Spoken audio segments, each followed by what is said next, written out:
నమస్తే కిరణ్ టీవీ ప్రేక్షకులకి స్వాగతం. ప్రస్తుతం మనతో పాటు ఉన్నారు మాలతి గారు. నమస్కారం అమ్మ. నమస్తే స్వప్న గారు. అమ్మ, మనం వచ్చేసి యాక్చువల్గా ఏంటంటే జీవన శైలి గురించి మాట్లాడుకుందాం.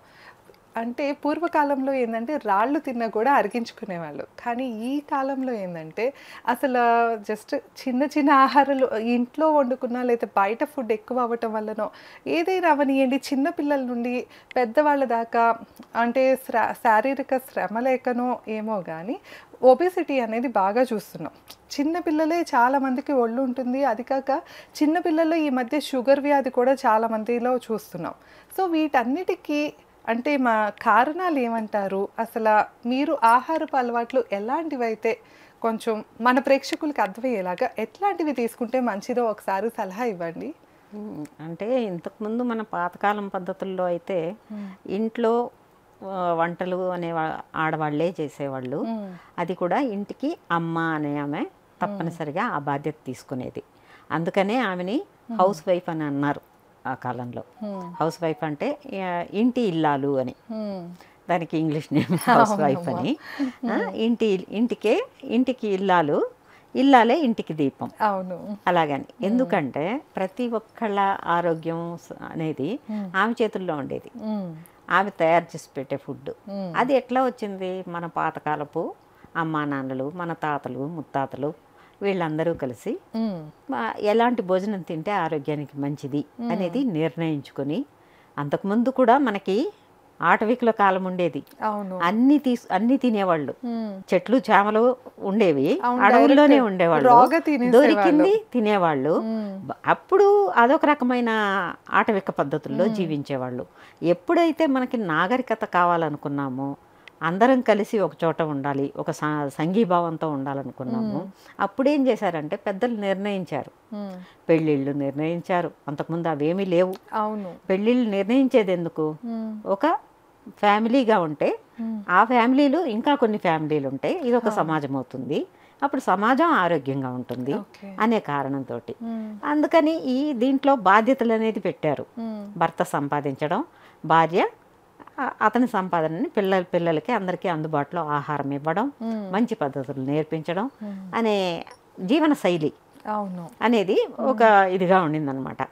కానీ రాను రాను ఏమైందంటే, ఎప్పుడైతే మనకి బ్రిటిష్ వాళ్ళ కాలం వచ్చిందో, ఆ బ్రిటిష్ వాళ్ళ కాలము వాళ్ళ లైఫ్ స్టైలు చూశారు.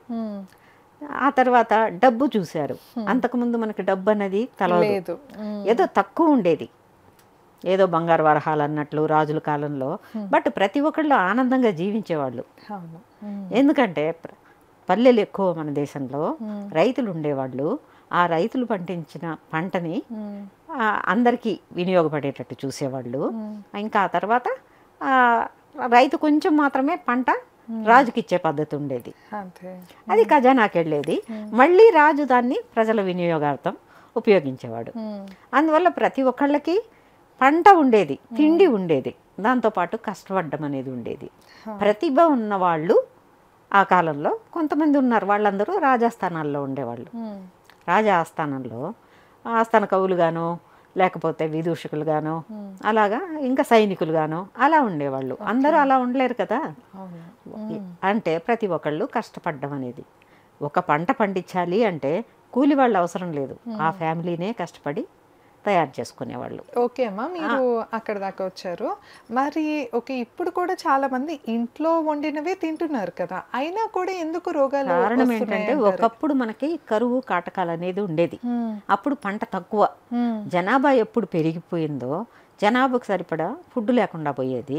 కరువు కాటకాల వల్ల చాలామంది చనిపోయేవాళ్ళు కూడా. అప్పుడు దీన్ని పోగొట్టడానికి ఏం చేయాలా అనే పద్ధతి ఆ కాలంలో ఉన్న మన అధికారులు కావచ్చు, రాజకీయ నాయకులు కావచ్చు, వీళ్ళందరూ డిస్కస్ చేసుకుంటూ ఈ గ్రీన్ అంటే విప్లవం, దీన్ని ఏమనేవాళ్ళు అంటే ఆ కాలంలో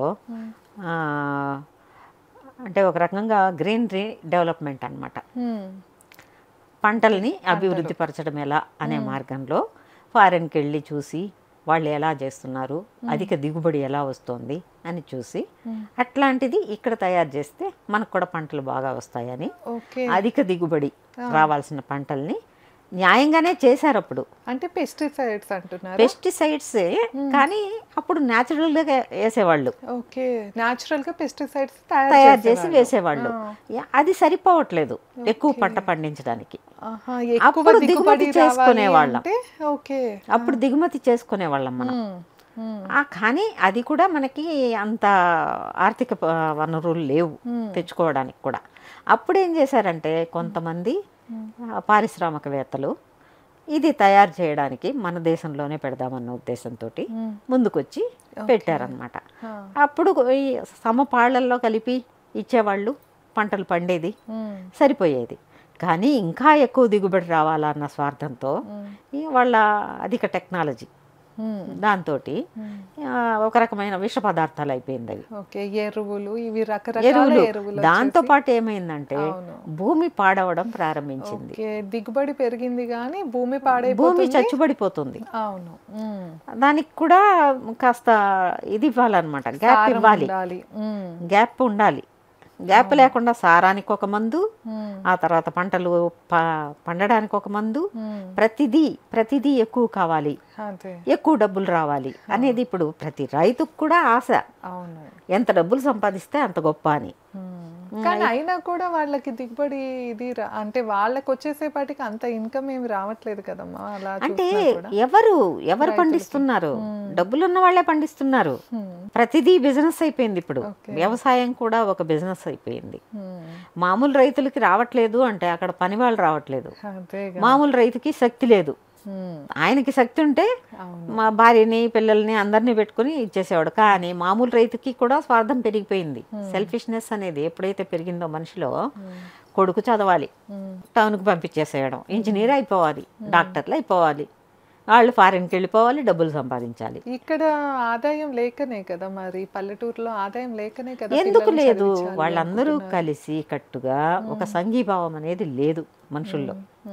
మనందరం ఏం చేయాలని ఆ కాలంలో మనకి ఒక పంచాయతీ అని ఉండేది. ఆ పంచాయతీలో పెట్టి డిస్కస్ చేసేవాళ్ళు, ఊరిని కాపాడుకునేవాళ్ళు, బయటవేవి లోపలికి రాకుండా చూసుకునేవాళ్ళు.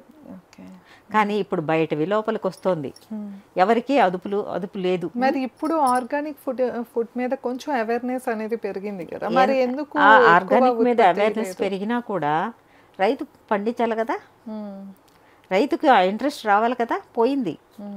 ఇప్పుడు రైతుకి కూడా డబ్బులు వేస్తున్నారు. ఓకే, గవర్నమెంట్ సంవత్సరానికి నీకు 4 ఎకరాల లోపల ఉందా, ఓకే నీకు ఈ పెన్షన్, నీకు సంవత్సరానికి ఇంత డబ్బులు వేసేస్తున్నాం, అవి వేసేస్తున్నారు. ఇప్పుడు ఏంటి, బియ్యం రూపాయికో 2 రూపాయలకో బియ్యం ఇస్తున్నారు. అది కూడా ఫ్రీగా ఇచ్చే కాలం కూడా ఉండింది, మళ్ళీ కూడా వస్తుంది, ఫ్రీగా ఇచ్చేస్తారు. అన్నీ వచ్చేటప్పుడు ఎవరు కష్టపడతారు? కూర్చొని తినడం అలవాటు అయిపోయింది, పంటలు వెనుకబడిపోయింది, భూములు ఇదైపోతుంది, సారం పోయేదే కాదు, బంజరు భూములు అయిపోతుంది. అంటే ఊరికే మైదానాలు అయిపోతుంది అనమాట. ఏ విలేజ్లో కన్నా వెళ్ళండి, పంటలు ఎవరో 3-4 రైతులు కష్టపడతారు అంతే. అది కూడా వాళ్ళ పిల్లల భవిష్యత్తు కోసము, వాళ్ళకి జరుగుబాటు లేక అట్లా వాళ్ళకి చిక్కేది కూడా ఇవే, ఈ మందులే. మరి ఇప్పుడు వచ్చేసి ఇప్పుడు జనరల్గా ఓకే మీరు అన్నట్లు ఫుడ్ అలా ఉందన్నారు, ఓకే వ్యవసాయం అట్లా. కానీ ఇప్పుడు ఫుడ్ పరంగా చూస్తే కనుక కొంచెం అవేర్నెస్ వచ్చి జనాల్లో కూడా అయితే ఆర్గానిక్ ఫుడ్ కొనుక్కోవటమో, లేకపోతే ఇప్పుడు డైట్ ఫుడ్ కూడా చాలా వరకు సప్లై చేస్తున్నారు కొంతమంది. అదేం ఫ్రూట్స్ కానీ లేకపోతే రా వెజిటేబుల్స్ కట్ చేసి కానీ ఇట్లా ఒక మీల్ ప్లాన్ అని చెప్పి సప్లై చేస్తున్నారు క్యాలరీస్ ప్రకారం. అది కరెక్టేనంటారా? అట్లాగా రా ఫుడ్ తినటం కరెక్టేనా? మీరు ఏదైనా తినండి, మీరు చేసుకుని తినండి. ఎప్పుడైతే వాళ్ళు సప్లై చేస్తారో పెద్ద మొత్తంలో ఉంచుతారు, దాన్ని కట్ చేయడం ఉంటుంది, అక్కడ ఎలకలు ఉండొచ్చు, లేకపోతే ఇంకొకటి ఉండొచ్చు, శుభ్రత లేకపోవచ్చు, దాంట్లో బ్యాక్టీరియా వస్తుంది మీకు. రా ఫుడ్ ఏదైనా కూడా కట్ చేసిన కాసేపు వరకే దాని ప్రభావం ఉంటుంది, ఇంకా ఆ తర్వాత దాని మీద బ్యాక్టీరియా ప్రభావం ఉంటుంది.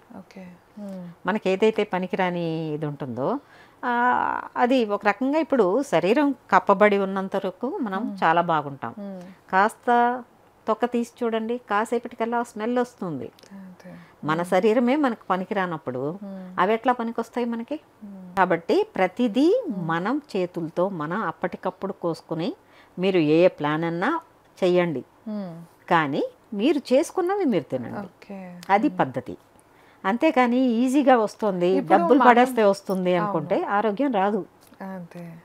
ఇప్పుడు మనం చేసుకునే ఫుడ్లో మీరు ఏవి సూచిస్తారు కొంతవరకు? అంటే రెగ్యులర్గా తినే వాటిల్లో ఇవి అంటే ఇప్పుడు కొంతమంది మిల్లెట్స్ తినమని చెప్తున్నారు, కొంతమంది రా ఫుడ్ తినమని చెప్తున్నారు, ఇలా రకరకాలు ఉన్నాయి. మీరు ఏవి తింటే కొంచెం మన ఆరోగ్యానికి మంచిది అని చెప్తారు? మనం అనాది కాలం నుంచి రైస్ తినే బతుకుతున్నాం. అవును. కాకపోతే ఇప్పుడు పాలిష్ వచ్చిందని భయపడిపోతున్నాం. పాలిష్ లేని రైస్ తినొచ్చు, ఓకే. కానీ దాని ప్రాసెస్ పద్ధతి ఏంటి అంటే నానబెట్టాలి. బ్రౌన్ రైస్ని బ్రౌన్ రైస్ తినాలంట. నానబెట్టాలి. ఓకే. అది ఎంతసేపు నానబెడితే అన్నం అంత తిన్నా మంచిది. పర్లేదని చెప్తారు. అన్నం brown తినండి, rice అయితే. తప్పు లేదు, సరేనా. అంతేగాని ఏదో ఇంకా మిల్లెట్ అనే దాంట్లో పీచు ఎక్కువ ఉంటుంది. అది కూడా 24 hours నానిందంటే చాలా మంచిది ఆరోగ్యానికి. ఓకే. నానబెట్టి చేసుకుంటే మంచిది.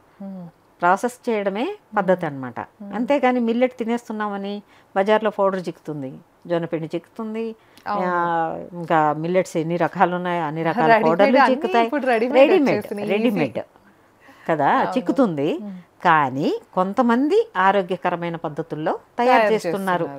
కొన్ని కంపెనీలని మనం నమ్మొచ్చు, దాంట్లో కొన్ని ఉంటాయి. ఇప్పుడు ట్రెండిల్స్ అనే ఒక కంపెనీ నేను ఈ మధ్యన విన్నా, ఆ ప్రోడక్ట్స్ చాలా బాగుంది. ఒరిజినల్గా అంటే విలేజెస్లో కంటే అవుట్ సైడ్ అడవుల దగ్గరగా ఉండే ప్లేస్లో ఎక్కడ తయారు చేస్తున్నారో, ఎక్కడ పండిస్తున్నారో వాళ్ళ దగ్గర కలెక్ట్ చేసి ఇస్తున్నారు. ఆ రకంగా కొన్ని కంపెనీలు బాగున్నాయి. బట్ నేను చూసిన దాంట్లో ట్రెండిల్స్ బెస్ట్, వాడచ్చు.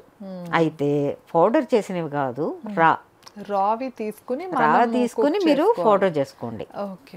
అది లేదు, పౌడర్ చేయడం కూడా ఎప్పుడు చేశారు ఏంటి, దాని లైఫ్ టైం ఎంత, అది కనుక్కునేసి వాడేయాలి. అలా చేయగలిగితే బెటర్ అన్నమాట. కానీ మనకి జొన్నలు, రాగులు, సజ్జలు ఇవి మూడే చాలు. రైస్ విషయానికి వస్తే ముతక బియ్యం ఓకే, బ్రౌన్ రైస్, దంపుడు బియ్యం అనేవాళ్ళం ఆ కాలంలో. ఇప్పుడు దంపుడు బియ్యంగా రావట్లేదు, బ్రౌన్ రైస్ అని వస్తుంది. దాంట్లో కూడా హాఫ్ బ్రౌన్ అని వస్తుంది. అది బట్ తినండి లిమిటెడ్గా, కడుపు నిండా తినండి, తప్పులేదు. కానీ మీరు కష్టపడే వాళ్ళైతే, కూర్చునే వాళ్ళైతే శారీరక శ్రమ ఉండాలి. ఎందుకంటే జీర్ణ సమస్యలు వస్తాయి లాంగ్ ప్రాసెస్లో. మనం ఎప్పుడైతే మన శరీరాన్ని మనం ఉపయోగించకుండా కూర్చోబెడతామో అన్నీ చచ్చుబడిపోతాయి. అంతే కదా. అవును. అంటే ఇప్పుడు ఏంటంటే చాలా మంది ఎట్లా చెప్తున్నారంటే ఈ ఫుడ్ తినండి చాలు, ఇంకా మీరేమీ చెయ్యక్కర్లేదు, ఎలాంటి అవి ఉత్తమ మాటలు, మన డబ్బులు వసూలు చేయడానికి వాళ్ళు ఉపయోగించే టెక్నిక్లు అవి. అంతే. కాబట్టి మనం చేయాల్సిందల్లా మనకేం కావాలనేది మనమే తెలుసుకోవాలి.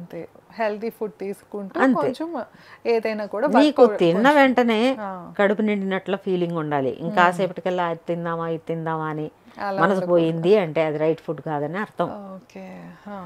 ఇప్పుడు బజార్లో దోశలు చిక్కుతాయి, వాసన భలే ఉంటుంది. ఏదో టేస్ట్ విషయానికి వస్తే ఏదో ఉప్పు కారం తగులుతుంది, అబ్బా మసాలా దోశ తినేసాం అనుకుంటాం. బట్ వాళ్ళు ఎలా చేస్తారు ఏంటి అనేది మనకు తెలియదు. కాబట్టి మనం చేసుకునే దోశలే మనకు ఆరోగ్యం. మీరు దోశలు తినండి, లేకపోతే ముద్ద తినండి. ఆయిల్స్ ఏమంటారమ్మా? ఇప్పుడు వచ్చేసి ఏంటంటే జనరల్గా బయట ఎక్కడ చూసినా కూడా మెయిన్గా ఆయిల్ ఒకటి కల్తీ, పాలు ఒకటి కల్తీ. ఈ కల్తీల నుండి ఎట్లాగా మనం ఆయిల్స్ ఏమన్నా మీరు ప్రిఫర్ చేస్తారు? ఆయిల్స్ అయితే పాతకాలంలో మనకి ఎద్దుగానుగ నూనె అని ఉండేది, దాన్ని వాడేవాళ్ళం. ఇకపోతే తినుబండారాల విషయానికి వస్తే పండగలకి చేసేది మాత్రమే తినేవాళ్ళం. మీరు ఇప్పుడు ఏ నూనె వాడతారు జనరల్గా వంటల్లో? అంటే పల్లి నూనెనా లేకపోతే? పల్లీల నూనె వాడచ్చు, పల్లీల నూనె వాడచ్చు. ఎద్దుగానుగ అయితే ఇప్పుడు వుడ్ ప్రెస్డ్ అని అవన్నీ వస్తుంది, అది కూడా బెటరే. కోల్డ్ ప్రెస్డ్ అనే ఇది, అవి బెటరే. కొబ్బరి నూనె చాలా మంచిది ప్రస్తుతానికి. అంటే ఇప్పుడు విదేశాల్లో మనకి ఆలివ్ ఆయిల్ అంటారు. అవును. ఆలివ్ ఆయిల్కి ఉన్న కెపాసిటీ మన కొబ్బరి నూనెకు ఉంది. అవునా? మనకి వాళ్ళకి ఏంటంటే తక్కువకి దొరికేది నచ్చవు కదా. లేదు, తక్కువేంటి, ఇప్పుడు కుకింగ్ కొబ్బరి నూనె 800 ఉంది, 1000 రూపీస్ కూడా ఉంది లీటర్కి. మీరు వాడతారా కుకింగ్ లో? నేనైతే కొబ్బరి నూనె వాడతాను. ఓకే. కేరళ వైపు అయితే ఎక్కువ వాడతారు. ఇంకొకటి, ఒక రోజుకి మనకి 30 ml ఆయిల్ అయితే చాలు ఒక్క మనిషికి. 5 మంది ఉన్నారు అంటే ఒక 100 గ్రాములు అయితే చాలు, లేదు 150 గ్రాములు. సరేనా, 150 గ్రాముల నూనెని మీరు ఏ రకంగా వాడుకోండి. ఓకే అమ్మా, అయితే ఇవాళ కొన్ని విషయాలు మనం డిస్కస్ చేసాం కదా, మరొక వీడియోలో ఇంకొన్ని విషయాలు మన ప్రేక్షకులకి తెలియజేద్దాం. థ్యాంక్స్. నమస్తే.